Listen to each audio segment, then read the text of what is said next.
in this hour, in this crucial hour. All praise be to the Most High. We waking up. Wake 'em up. Wake 'em up, Jacob.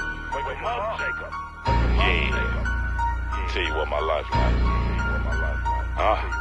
I'm a Hebrew Israelite, been kicked up out my residence, fixing up my covenant to get back my inheritance. Strict me in some poverty to turn me to a veteran. Got a healing from my y'all get geeked up on my medicine. Addicted to the word, the evidence, the Christ the president. Chosen of the living God, you hate and call it arrogance. To get the blood up off my hands, I represent the recompense. Shine a light on Christ, the dirty devil is irrelevant. Shalom Yisrael. First and foremost, I want to give halal Yahawah by sham, Hamashayach, Yahawashi. That is to say, all praise to Yahawah in the name of the anointed one Yahawashi. Yahawah being the name of the Heavenly Father, and Yahawashi being the name of the man that the world ignorantly calls Jesus. So it's nothing deep today, just a quick kind of breakdown or a reminder, more so, to come out of Babylon and the Babylon mindset, because her enemies are getting ready to turn on her. Like, it's just getting closer every day, and that's just a fact. So I want to start us off with a verse from the New Living Translation. I do actually have an NLT, but I left it at my dad's house, so I don't have it on me. So I'm going to bring out this verse in the NLT. It wants to load, like, there we go. Alright, so this is Obadiah chapter 1, which is concerning Edom, as we all know. And this is verse 7. It says, "All your allies will turn against you. They will help to chase you from your land. They will promise you peace while plotting to deceive and destroy you. Your trusted friends will set traps for you and you won't even know about it." It said your trusted friends, your allies, they're plotting to deceive and destroy you. And this is talking about America, and we can see this happening in the world right now. I actually had an article that I wanted to read, which gives one perfect example of this, but there's so much going on. So this is, I'm not sure which website this was. This is screenshots. So, but this is the United Nations vetoed a United Nations resolution Friday, backed by almost all other Security Council members and dozens of other nations demanding an immediate humanitarian ceasefire in Gaza. Supporters called it a terrible day and warned of more civilian deaths and destruction as the war goes into its third month. Now, this was some time ago, but this is just one thing where the United Nations, these allies of America, were calling for a ceasefire, and America just said hell no. What is the message we are sending? Palestinians, if we cannot unite behind a call to halt the relentless bombardment of Gaza. U.S. Deputy Ambassador Robert Wood called the resolution imbalanced. He declared that halting military action would allow Hamas to continue to rule Gaza and only plant the seeds for the next war. Okay, the United States strongly supports a durable peace in which both Israelis and Palestinians can live in peace and security. We do not support calls for an immediate ceasefire. United Nations are calling for this. And this is one of them things where America is being diverse from its allies, and it's they're not agreeing, they're not on the same page anymore, and no one's really respecting America anymore. Everyone else, the whole United Nations or NATO, they're saying we want a ceasefire, and America's saying no. They're the only ones saying no. So this is just one of them things. They're supporting their chief tribe, Amalek. And France is one of those nations that said we should ceasefire, but America's saying no. And this is one of the things where it's gonna build up and build up until it comes to a head, and then things are gonna split. So I want to jump into Sirach chapter 10.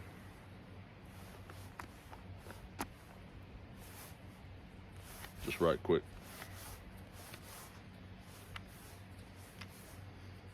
So this is the book of Sirach, chapter 10, verse, I believe I want to start at verse 1, maybe verse 2.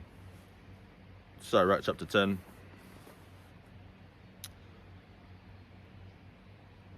Okay, yeah, I want this. Sirach chapter 10 verse 1. It says, "A wise judge will instruct his people, and the government of a prudent man is well ordered." Right now, America's not well ordered, man. I mean, not only is the whole place out of whack, you know, holding true to its name, Babel, or Babylon, which means confusion, but everyone else isn't kind of on the same page with them anymore. You know, it's all falling out of balance, and people are starting to realize that America isn't this this great thing that they once thought it was. They're starting to see its nakedness and how wicked and vile it is. Okay, verse 2 says, as the judge of the people is himself, so are his officers. And what manner of man the ruler of a city is, such are all they that dwell therein. What manner of man the ruler of a city is, such are they that dwell therein. All right. So, you know, this is talking about a city, like an actual just a city. But when you apply wisdom and put it onto a grander scale, you know, this can talk about things like, because America is described as Babylon, the great city. It's described as a great city, you know, and it kind of has its influence and control over the whole earth. So the whole earth is its city, really. So the way that they are is how the people are going to be. So they have their sphere of influence over the whole earth, and they've behaved a certain way that is very treacherous, and a lot of false dealings, and a lot of secret evils against peoples, and just a lot of wickedness and you know, false dealings. So the same people who live in that, they're obviously going to behave that way, but they're going to behave that way to them. You know, it's it said in the book that, where it said that people will not regard kings anymore and rulers. But I just want to relate that you know, America is this great city. So we're going to jump to Revelation chapter 18. And I'm going to start at verse, I think I'm just going to start at the top. 16, no, that's Romans. So I keep bear with me. Yeah, we're gonna read Revelation 18. You know, because the way that America's behaved is how people are going to behave towards them. You know, but I have a God's Word Bible too.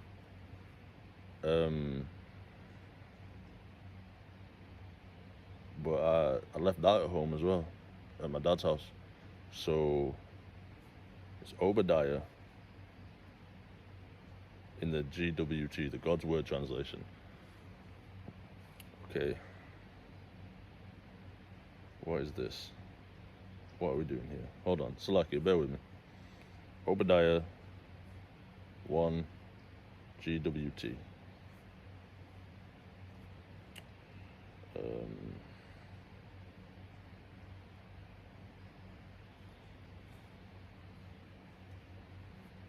Here we go. I believe it was verse 14 that I wanted. No. Verse 15, it says, the day of the Lord is near for all nations. Edom, you will be treated as you have treated others. You will get back what you have given. So, you know, America's going to get what it gave. Edom is going to get what they gave. So this is Revelation. I'm just going to relate that, you know, applying wisdom to that Sirach 10, you can put it on a grand scale and realize that America, or Virgin Babylon, is this great city. So you can apply this wisdom where it fits. So I think I'm going to start at the top. This is Revelation 18. It says, and after these things I saw another angel come down from heaven, having great power, and the earth was lightened with his glory. And he cried mightily with a strong voice, saying, Babylon the great is fallen, and is become the habitation of devils, and the hold of every foul spirit, and a cage of every unclean and hateful bird. For all nations have drunken, for all nations have drunk of the wine of the wrath of her fornication, and the kings of the earth have committed fornication with her, and the merchants of the earth are waxed rich through the abundance of her delicacies. You can't tell me that's not talking about America. America is this great big country, and you don't think it'd be mentioned in the final revelation of the Bible talking about the last days? You don't think America, this key player in life, would be mentioned in the Bible? It's not going to say America verbatim. You know, it's called Babylon. Bearing in mind that when John the Revelator wrote Revelations, the kingdom of Babylon was long gone. That was like like 3 captivities ago, 4 captivities ago. That place is long gone. He's not talking about actual Babylon. He's talking about the daughter of Babylon, which is America. And you know, just what it says in this verse alone, you know, it says, all nations have drunk of the wine of the wrath of her fornication. You know, all nations and all kings have gotten into bed with her. Everyone's done their dirty work with America, and everyone's got down and dirty with America and done her dirtiness, done her fornication, all of her wicked abominations. Everyone's taken part in that, every nation, and they all follow America. Everyone says America's so great, and everyone wants to be like them. All nations want to be like America. So, I mean, you can't tell me that this verse isn't talking about America. The filthiest place on earth, man. And it says, verse 4. Damn, give me 1 second.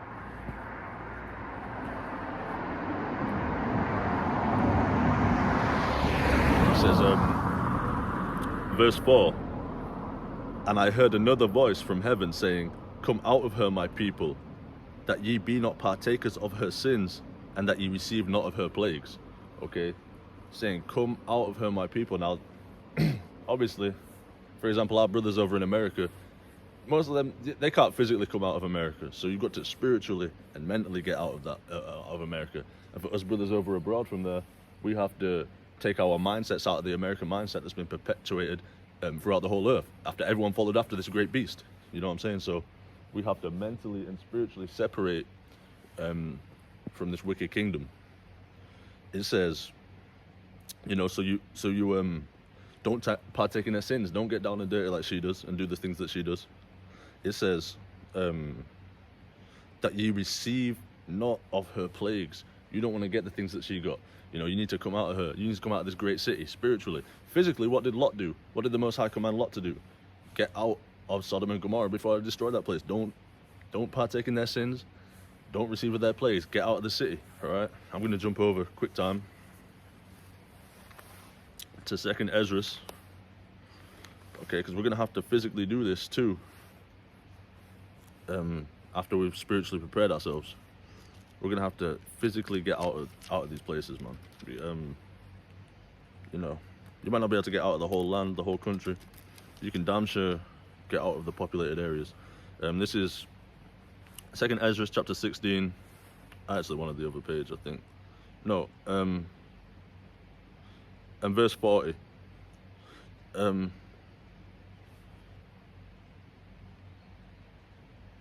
I want to start there? Yeah, I'll just start at verse 40, get the point. So this is talking about when all the disaster kicks off in the world. This is 2nd Ezra chapter 16 verse 40. It says, "O my people, hear my word." Alright, it's just like he said in Revelation 18, "Come out of her, my people." It says, "O my people, hear my word. Make you ready for the battle." Okay, so what I said about being spiritually prepared, you know? It's not talking about just get up in arms and get weapons and stuff. He's saying get spiritually prepared. He says, make you ready for the battle. And in those evils, which evils? All the evils that's prepared to come on the earth in judgment. It says, and in those evils be it says, and in those evils be even as pilgrims upon the earth. All right, so we got to get out of the cities. What did our people always do when it was trouble? We always went to the mountains. We always went to the caves. We always went to the wilderness. What did we do in the Exodus? We went to the wilderness. You know, so when these evils come upon the earth, we need to be prepared to drop everything and go. You know, he said, I believe it's in Matthew, he said, let the man in the field not return to his house to get his garments. Roughly paraphrasing, he said, whoever's on the rooftop, don't go back into the house, just get out of there. You know, and that's talking about just being ready to drop everything and go. Just get out into the wilderness. You don't need to bring your PlayStation. You don't need to bring your iPhone. You don't need to bring your car. You don't need to bring a rucksack prepared with, you know, if you're prudent enough, you'll be ready for that. But you don't need to take all your possessions. You're not going to need most of those things, you know. And you know, I once asked a question a long time ago to one of the captains over in SOJ Tulsa. I asked him, you know, what if I don't have my Bible on me when it kicks off? I can't go back to the house and get it. And you know, he was talking some spiritual discernment, but one thing that he said that stuck with me, he brought out the book of Isaiah, Salakia. He brought out Isaiah. He went to verse 33 and 6. Let me grab Isaiah 33 and 6. Salakia.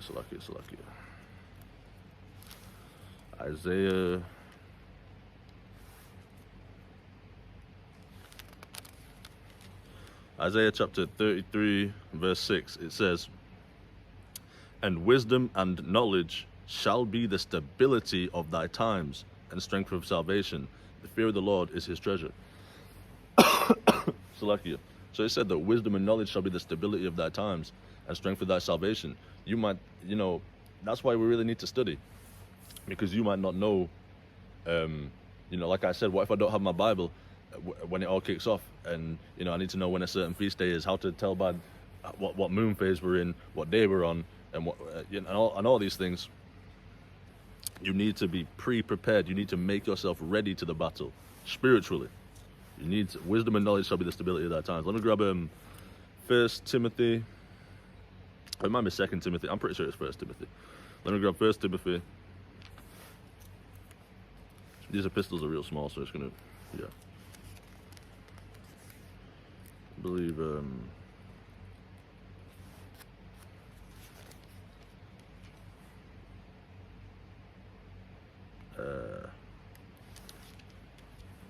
no, it's 2 Timothy. I want 2 Timothy. 2 Timothy 2:15. That's it. 2 Timothy 2:15. Salakia. This is the book of 2 Timothy, chapter 2, verse 15. It says, "Study to shew thyself approved unto God, a workman that needeth not to be ashamed, rightly dividing the word of truth." So study to show yourself approved. You need to study to be approved unto God.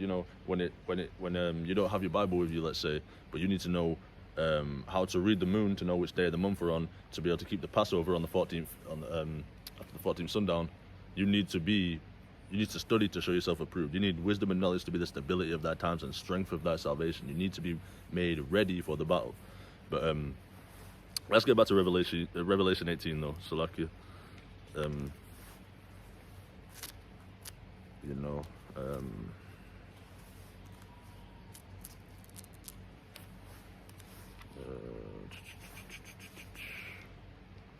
Revelation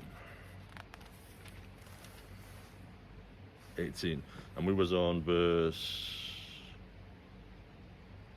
I'll read verse 4 again. "And I heard another voice from heaven saying, Come out of her, my people, that ye be not partakers of her sins, and that ye receive not of her plagues. For her sins have reached unto heaven, and God hath remembered her iniquities.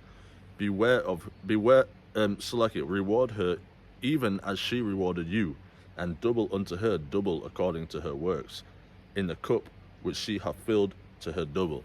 Now imagine all the calamities, all the affliction that America has done unto the children of Yasharallah.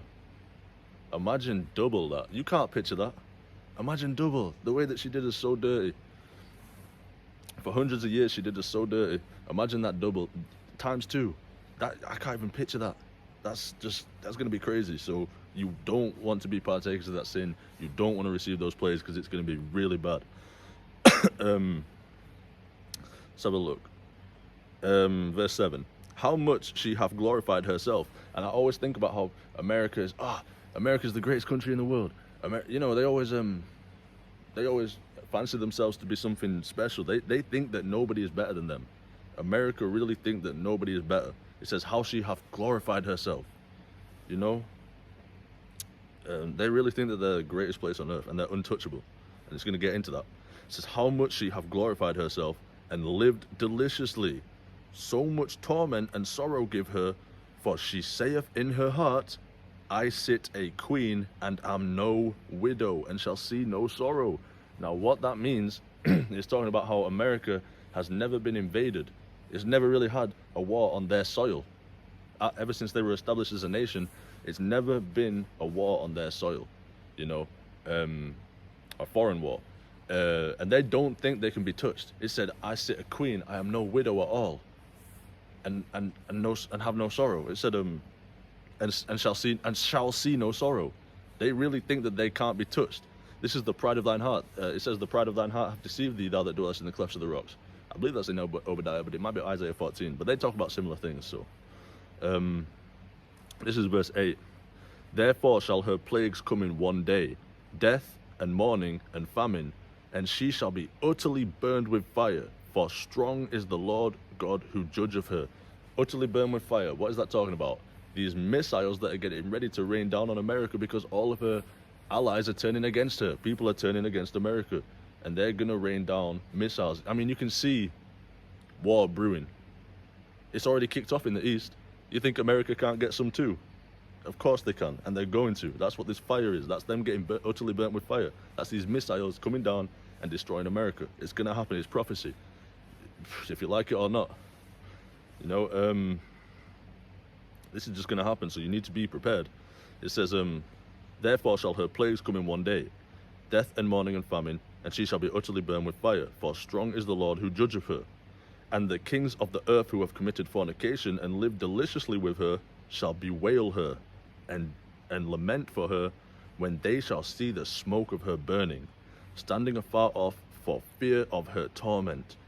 America, it's not just America that doesn't think America can get some. A lot of nations believe that America just can't be touched. So when it's going to be for fear of her torment, when they see how the Most High did America, they're going to be like, what about us? And they're going to know that they don't stand a chance, because their great mighty kingdom that they trusted in and that they believed so much in got destroyed. I mean, if the big man can get destroyed, then what about you? So it says, so like, I'll read verse 9 again. And the kings of the earth who have committed fornication and lived deliciously with her shall bewail her and lament for her, when they shall see the smoke of her burning, standing afar off for the fear of her torment, saying, Alas, alas, that great city Babylon, that mighty city, for in 1 hour is thy judgment come. And the merchants of the earth shall weep and mourn over her, for no man buyeth their merchandise any more. Made in China. And all this shit. They're not going to be able to sell to America anymore, this big pusher. So, you know, the merchants are going to mourn, because it's like, hey, who's going to buy our crap now? Who? Our biggest investor. America invests in so much stuff. So much stuff. Who's going to buy it now? The great rich country is gone. Okay, it says, the merchandise of gold and silver and precious stones and of pearls and fine linen and purple and silk and scarlet and all thyine wood and all manner vessels of ivory and all manner vessels of most precious wood and of brass and iron and marble and cinnamon and odors and ointments and frankincense and wine and oil and fine flour and wheat and beasts and sheep and horses and chariots and slaves and souls of men. Verse 14, and the fruits that thy soul lusted after are departed from thee, and all things which were dainty and goodly are departed from thee, and thou shalt find them no more at all. The merchants of these things which were made rich by her, like I just said, America's this big investor. It said, the merchants of these things which were made rich by her shall stand afar off for the fear of her torment, weeping and wailing. Okay?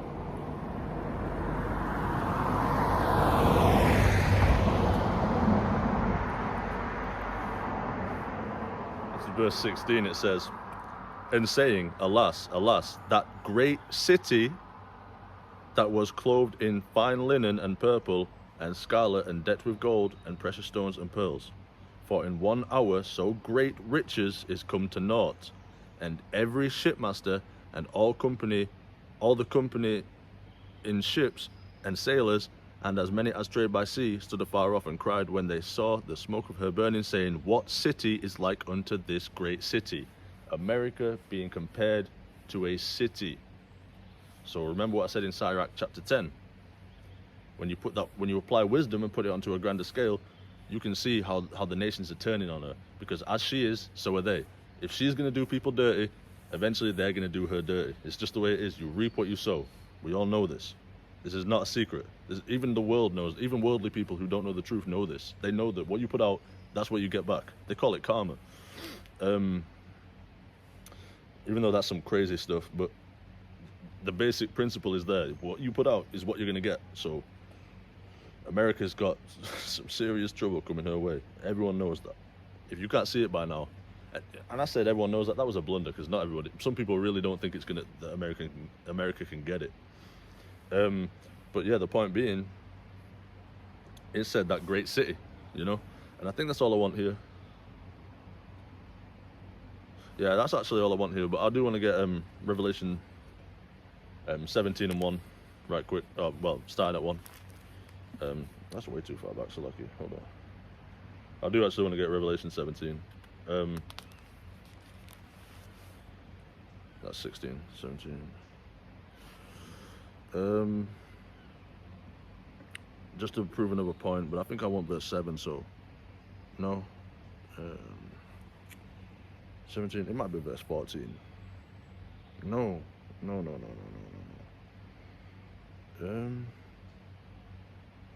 Oh no, it's verse, yeah, all right.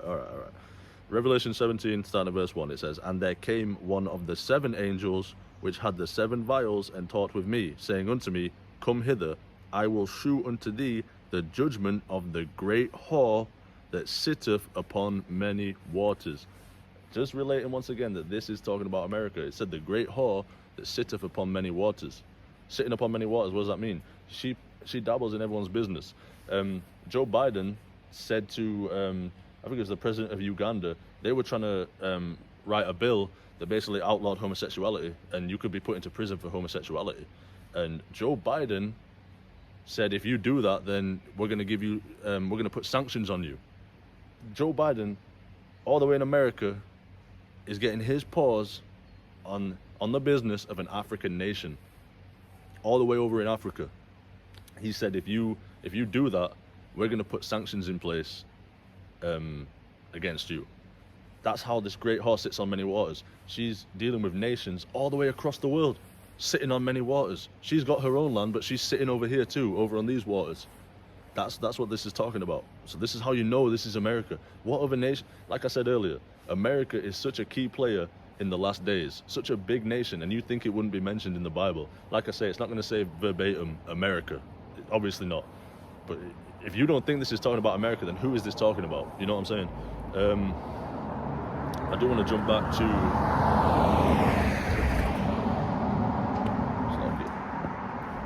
I do want to move on actually to,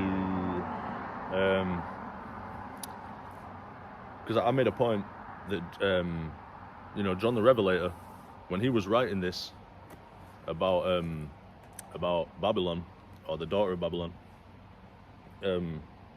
or Virgin Babylon, it's like when he was writing this, the kingdom of Babylon was long gone. That was a long time ago. That kingdom was long gone, so he wasn't talking about that kingdom, obviously. He's talking about something else. And we all know that America is, you know, Edom's chief nation, chief land, chief country. The Edomites, their chief place is America. I always make a joke, I say America's where Esau goes to let his hair down, to really do his thing, you know. But, I just want to relate.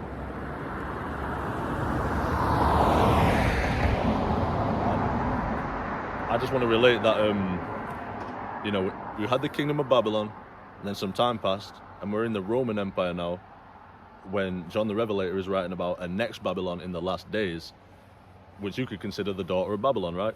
So I want to relate the daughter of Babylon to the nation of Edom, because who rules America? Edomites. Edomites rule America. I mean, you can't be any other nation, any other race, so to speak, and get the luxuries that America, all the luxuries that America has to offer. You have to be an Edomite to really get that, because they set it up for themselves. So I'm going to relate this daughter of Babylon to Edom. And once again, if you consider the last days and who the key players are, it's so obvious who America is once you start to put these things into place. You know, if I can get to the damn book. It's that same old story, man. My hands are getting cold, but it's not too bad. It's getting warmer. Which verse did I want? Chapter, Salaki. That's what hands.